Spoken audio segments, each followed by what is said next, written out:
Chairman সাহেব, বাইরের লোকজন দেখলে আমাকে কাকে কাউরে মুখ দেখাতে পারবো? এই ভিডিও কে করছে? কার কাছে পাইছেন এই ভিডিও?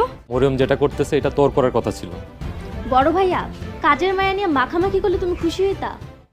নাটকের শুরুতেই জামাল তার মামা শ্বশুরকে নিয়ে রেগে বাড়িতে আসে। এসে বাড়ি থেকে সবাইকে বের করে বলে, আমি এসব কি শুনতেছি? তোমরা নাকি মায়াকে মেরেছো? তোমাদেরকে এত বড় সাহস কে দিল মায়াকে মারার?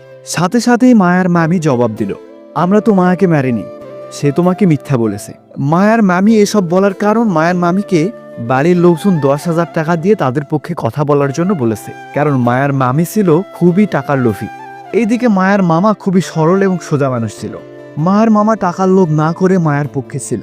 অসহায় মা বাবা মরা মেয়েটিকে তারা বিভিন্নভাবে নির্যাতন করতে থাকে এবং এসব নির্যাতন করে জামালের চোখের আড়ালে, অর্থাৎ জামালকে তারা কোনোদিনই বুঝতে দেয় না। জামালের মামি ছিল এক ভয়ঙ্কর মানুষ। তার একমাত্র ষড়যন্ত্র মায়াকে তাড়িয়ে জামালকে দিয়ে তার মেয়েকে বিয়ে দেওয়া, কিন্তু জামাল তার মেয়েকে কোনোদিনই ওই চোখে দেখেনি। যাই হোক, মায়া শত নির্যাতন সহ্য করার পরেও তাহাজ্জুদ পড়ে সবার জন্য দোয়া করে, বলে আল্লাহ যেন সবাইকে ভালো রাখে। ওইদিকে জামালও ছিল খুবই ভালো মানুষ। সে সবকিছু বুঝার পরও কারো প্রতি রাগ বিদ্বেষ করে না। সে চায় সবাই যেন ভালোভাবে থাকে।